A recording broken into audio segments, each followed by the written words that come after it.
بسم اللہ الرحمن الرحیم۔ السلام علیکم ورحمۃ اللہ وبرکاتہ۔ آن لائن ٹیچر کی جانب سے خوش آمدید۔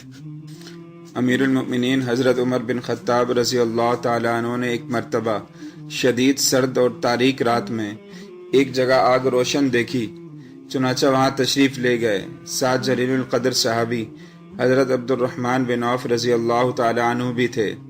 حضرت عمر رضی اللہ تعالیٰ عنہ نے آگ کے پاس ایک عورت کو دیکھا جس کے 3 بچے زار و قطار رو رہے تھے۔ ایک بچہ کہہ رہا تھا، امی جان ان آنسوؤں پر رحم کھاؤ اور کچھ کھانے کو دو۔ دوسرا بچہ یہ کہہ رہا تھا، لگتا ہے شدید بھوک سے جان چلی جائے گی۔ تیسرا بچہ یہ کہہ رہا تھا کہ امی جان کیا موت کی آغوش میں جانے سے پہلے مجھے کچھ کھانے کو مل سکتا ہے؟ حضرت عمر بن خطاب رضی اللہ تعالیٰ عنہ کے آگ کے پاس بیٹھ گئے اور عورت سے پوچھا، اے اللہ کی بندی، تیرے اس حال کا ذمہ دار کون ہے؟ عورت نے جواب دیا، اللہ میری اس حالت کا ذمہ دار امیر المؤمنین عمر ہے۔ حضرت عمر رضی اللہ تعالیٰ عنہ نے اس سے فرمایا، کوئی ہے جس نے عمر کو تمہارے اس حال سے آگاہ کیا ہو؟ عورت نے جواب دیا، ہمارا حکمران ہو کر وہ ہم سے غافل رہے گا، یہ کیسا حکمران ہے جس کو اپنی رعایا کی کچھ خبر نہیں؟ یہ جواب سن کر حضرت عمر بن خطاب رضی اللہ تعالیٰ عنہ راتوں رات مسلمانوں کے بیت المال گئے اور دروازہ کھولا۔ بیت المال کا محافظ چوکیدار بولا، خیر تو ہے امیر المؤمنین؟ حضرت عمر رضی اللہ تعالیٰ عنہ نے اس کا جواب نہیں دیا اور آٹے کی ایک بوری، گھی اور شہد کا ایک ڈبہ بیت المال سے نکالا اور چوکیدار سے فرمایا، انہیں میری پیٹھ پر لاد دو۔ چوکیدار نے عرض کیا، آپ چاہتے کیا ہیں؟ حضرت عمر رضی اللہ تعالیٰ عنہ نے فرمایا، میری پیٹھ پر لاد دو۔ چوکیدار نے عرض کیا، آپ یہ چیزیں اپنی پیٹھ پر نہ لادیں۔ اے امیر المؤمنین، چوکیدار نے کوشش کی کہ امیر المؤمنین کا تیار کردہ سامان وہ خود اپنی پیٹھ پر لاد لے، لیکن امیر المؤمنین نے سختی سے انکار کر دیا اور اس سے یوں مخاطب ہوئے، تیری ماں تجھے کھو دے، یہ سامان میری پیٹھ پر لاد دو، قیامت کے روز تم میرے گناہوں کا بوجھ اٹھاؤ گے؟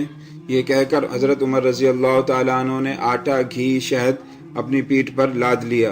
جب اس عورت کے گھر پہنچے تو آگ کے پاس بیٹھ گئے، ان بچوں کے لیے کھانا پکایا۔ جب کھانا تیار ہو گیا تو اس میں گھی اور شہد کی آمیزش کی اور اپنے مبارک ہاتھوں سے بچوں کو کھانا کھلایا۔ یہ منظر دیکھ کر ان یتیم بچوں کی ماں کہنے لگی، قسم اللہ کی، تم عمر سے کہیں زیادہ منصب خلافت کے اہل ہو۔ حضرت عمر رضی اللہ تعالیٰ عنہ نے اس سے پوچھا، اے اللہ کی بندی، کل عمر کے پاس جاؤ، وہاں میں بھی ہوں گا، تمہارے معاملات کے متعلق اس سے سفارش کروں گا۔ یہ کہہ کر حضرت عمر رضی اللہ تعالیٰ عنہ واپس آ گئے اور ایک چٹان کے پیچھے آ کر بیٹھے رہے، ان بچوں کو دیکھتے رہے۔ حضرت عبد الرحمن بن عوف رضی اللہ تعالیٰ عنہ نے حضرت عمر سے کہا، آئیے واپس جاتے ہیں کیونکہ رات بہت ٹھنڈی ہے۔ حضرت عمر رضی اللہ تعالیٰ عنہ نے فرمایا، اللہ کی قسم، میں اپنی جگہ اس وقت تک نہ چھوڑوں گا جب تک ان بچوں کو ہنستا ہوا نہ دیکھ لوں، جیسے میں نے آتے وقت انہیں روتے ہوئے دیکھا تھا۔ جب اگلے روز کا سورج طلوع ہوا تو اس یتیم بچوں کی ماں دربار خلافت میں گئی۔ وہاں اس نے دیکھا کہ حضرت علی بن ابی طالب، حضرت عبداللہ بن مسعود رضی اللہ تعالیٰ عنہ کے مابین ایک شخص تشریف فرما ہے۔ وہ دونوں حضرات اسے امیر المؤمنین کہہ کر مخاطب کر رہے ہیں۔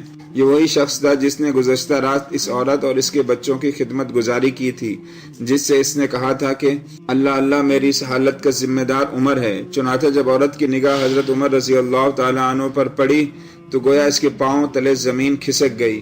امیر المؤمنین نے عورت سے فرمایا، اللہ کی بندی، تیرا کوئی قصور نہیں، چل بتا تو اپنی شکایت کتنی قیمت کے عوض فروخت کرے گی؟